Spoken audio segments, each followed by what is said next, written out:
Faço Redson pra Quesik, a diferença que vem de Deus.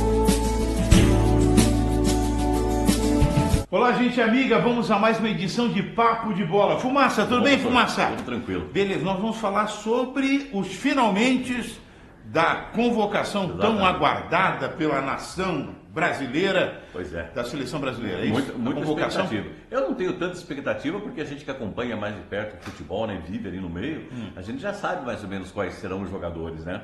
Ainda mais com um cara conservador como o Tite, que é um cara que gosta de ter ao seu lado pessoas... Os corintianos quase que 100%. A maioria, pessoas que ele já conhece, gente que ele já trabalhou, né, já teve oportunidade de conviver. Então, nesse ponto não vai haver. A expectativa, né, que se cria, principalmente o torcedor brasileiro, é em relação à lista final. Por quê? Dia 14 agora, segunda-feira, é o prazo final que a FIFA estipula. É o último dia para todas as 32 seleções da Copa apresentarem os selecionados, né? Então a expectativa é em relação a isso, por ser o último dia, de repente, né, pode pintar alguma novidade, mas eu particularmente não acredito. Não acredito e não concordo com muitos jogadores que o Tite vai levar. Eu não Vou fazer concordo. duas perguntas que têm e ao mesmo tempo não tem nada a ver com um assunto.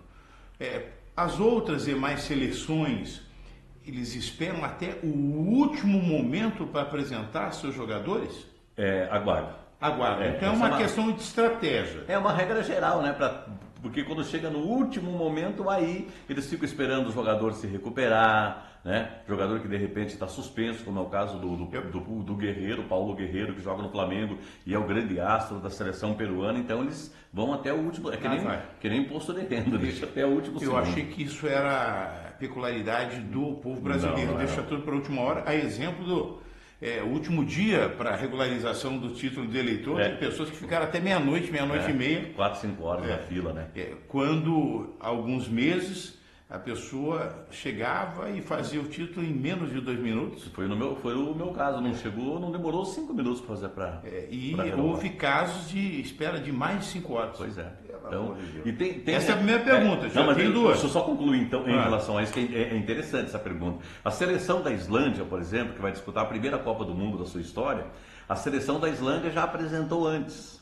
Por quê? Porque é um país de 340 mil habitantes, o país tem inteiro. Tradição também, tem 340 mil habitantes, consequentemente tem um número menor de jogadores. Então, já há muito tempo, o técnico da seleção da Islândia já sabe quais são os 23 jogadores que ele vai convocar. Então, por ser os países menores, que não têm assim um leque muito grande de opções, eles apresentam antes. Mas as grandes seleções, Brasil, Argentina, Alemanha, essas grandes seleções deixam para a última hora. A segunda pergunta que eu ia fazer, e nada é ensaiado antes, é tudo também com certeza, de improviso, com exceção dos temas, porque o Fumaça ele já vem munido de uma ideia do tema para ser debatido nesse quadro.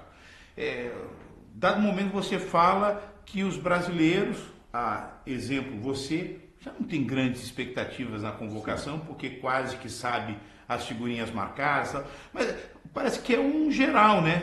Não se tem mais aquela paixão de aguardar, o meu time contribuiu para a seleção brasileira com 2, 3 jogadores, hoje torce para que não escolha ninguém. Está falando de foco ao time. Eu estou equivocado com essa Não, é bem isso. Eu me lembro que quando criança, adolescente e tal, o país parava quando a seleção brasileira jogava. Sim. O país literalmente parava. Não, e parava também para torcer, claro, para que o seu time tivesse integrantes que fossem para a seleção. Nem todo mundo tinha televisão, as pessoas iam para frente das lojas, paravam o seu trabalho, iam para frente das lojas, no centro da cidade para ver os jogos. Isso quem morava no centro da cidade. A pessoa tinha que ir para o vizinho. O vizinho mais rico, mais abastado da rua, do bairro. Ou então pelo radinho. Tem 2 aspectos apenas que é interessante colocar. O Tite, ele vai convocar isso, é a FIFA que permite, 35 jogadores. 35. Vão 23 para a Copa.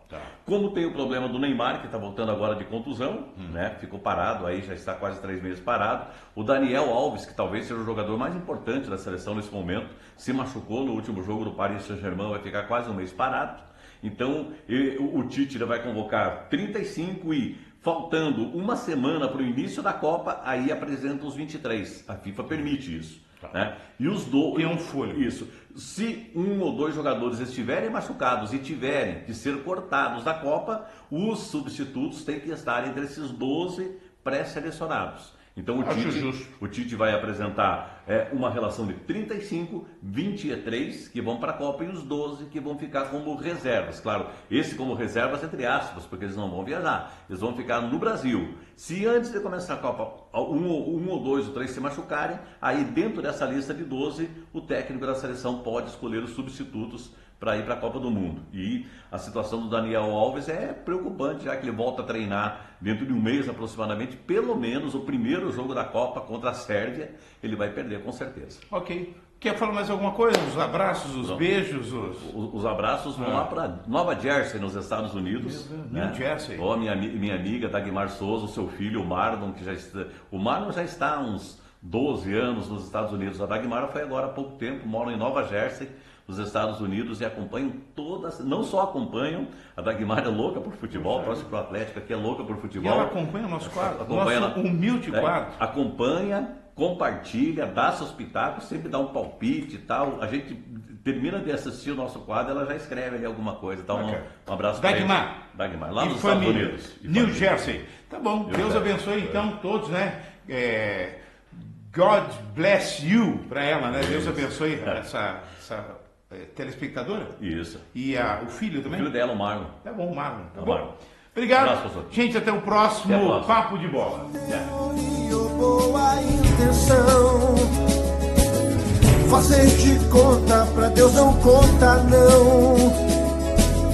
Tem que existir a fé e o compromisso.